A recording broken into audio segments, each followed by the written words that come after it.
நார்த்தங்காய் பச்சடி செய்கிறதுக்கு இன்றைக்கி 2 நார்த்தங்காய் எடுத்திருக்கேன். இதை நல்லா வாஷ் பண்ணிக்கலாம். ஃபஸ்ட்டு இதை வேக வச்சு எடுத்துக்கணும். அதுக்கு ஒரு இட்லி பாத்திரத்தில் கொஞ்சமாக தண்ணி சேர்த்துட்டு ஒரு இட்லி பிளேட் வச்சுக்கலாம். அது மேலே வாஷ் பண்ணி வச்சுருக்க 2 நார்த்தங்காயும் சேர்த்துக்கிறேன். இப்போ ஒரு இட்லி மூடி போட்டு 5 மினிட்ஸ் இதை வேக வச்சு எடுத்துக்கலாம். ரொம்ப நேரம் குக் பண்ணணும்னு தேவையில்லை. ஒரு 5 நிமிஷம் வெந்து வந்தாலே போதும். இப்போ நார்த்தங்காய் நல்லா வெந்துருச்சு. நீங்கள் லைட்டாக ப்ரெஸ் பண்ணி பார்த்தாலே தெரியும். இப்போ இதை ஆற வச்சு நம்ம கட் பண்ணி எடுத்துக்கலாம்.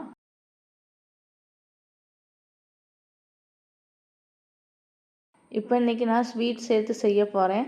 அதுக்கு 1 கப் அளவு நாட்டு சர்க்கரை எடுத்திருக்கேன். இது 1/4 கிலோ அளவு கரெக்டாக இருக்கும். இதில் 1/2 டம்ளர் அளவு தண்ணி சேர்த்து கொதிக்க வச்சு ஃபில்டர் பண்ணி எடுத்துக்கிறேன். இன்றைக்கி நான் எடுத்திருக்க நாட்டு சர்க்கரையில் கொஞ்சம் மண் இருந்தது. அதனால் நான் இந்த மாதிரி லைட்டாக காய்ச்சி வடிகட்டி எடுத்துக்க போகிறேன்.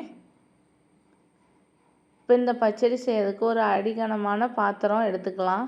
அதில் நல்லெண்ணெய் சேர்த்துக்கிறேன். கொஞ்சமாக கடுகு சேர்த்துக்கலாம். வெந்தயம் கொஞ்சம் சேர்த்து நல்லா பொரிய விட்டுக்கலாம். இப்போ இது கூடயே கட் பண்ணி வச்சுருக்க நார்த்தங்காயை சேர்த்துக்கிறேன்.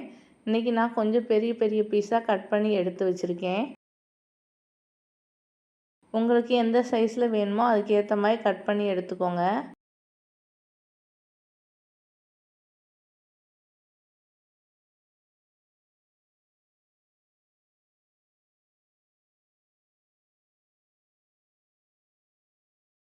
இப்போ இது கூடயே கொஞ்சமாக கருவேப்பிலை இலைகள் சேர்த்துக்கலாம். காரத்துக்கு 1 டீஸ்பூன் அளவு மிளகாய் தூள் சேர்த்துக்கிறேன். இந்த பச்சடிக்கு தேவையான அளவு உப்பு சேர்த்துக்கலாம்.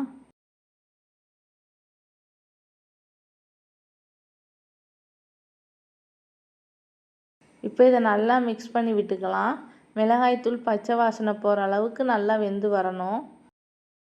இந்த ஸ்டேஜில் ஒரு பெரிய நெல்லிக்காய் சைஸ் அளவு புளி ஊற வச்சு எடுத்து வச்சுருக்கேன். அதையும் கரைச்சிட்டு நம்ம இந்த பச்சடியோடையே சேர்த்துக்கலாம். இந்த நார்த்தங்காய் பச்சடி பார்த்திங்கன்னா இனிப்பு, புளிப்பு, உப்பு, காரம் எல்லாம் அறுசுவையும் கலந்து நல்லா டேஸ்ட்டாக இருக்கும். இப்போ இதை நல்லா மிக்ஸ் பண்ணி விட்டுக்கலாம். இப்போ இது கூடயே வடிகட்டி வச்சுருக்க நாட்டு சர்க்கரையும் அந்த தண்ணி இதோடையே சேர்த்துக்கலாம்.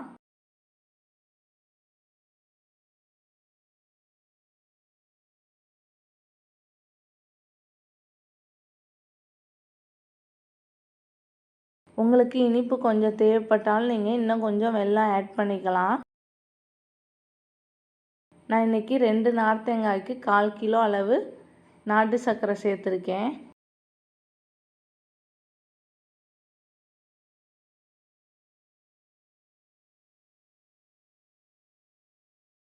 இப்போ இதை ஒரு மூடி போட்டு வேக வச்சு எடுத்துக்கலாம்.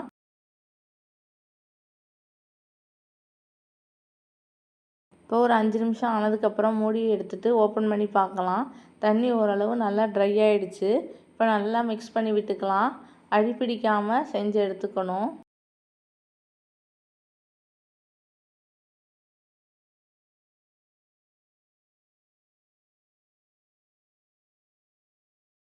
இப்போ பார்த்திங்கன்னா கொஞ்சம் ட்ரை ஆகிடுச்சு. இப்போ நம்ம ஸ்டவ் ஆஃப் பண்ணதுக்கப்புறம் இன்னும் நல்லா ஆறுனதுக்கப்புறம் ரொம்ப ட்ரை ஆகிடும். இதை ஆற வச்சு ஒரு கண்ணாடி பாட்டிலில் ஸ்டோர் பண்ணி வச்சுக்கலாம். இந்த மாதிரி நீங்கள் கிளறும்போது அல்வா மாதிரி திரண்டு வரும்.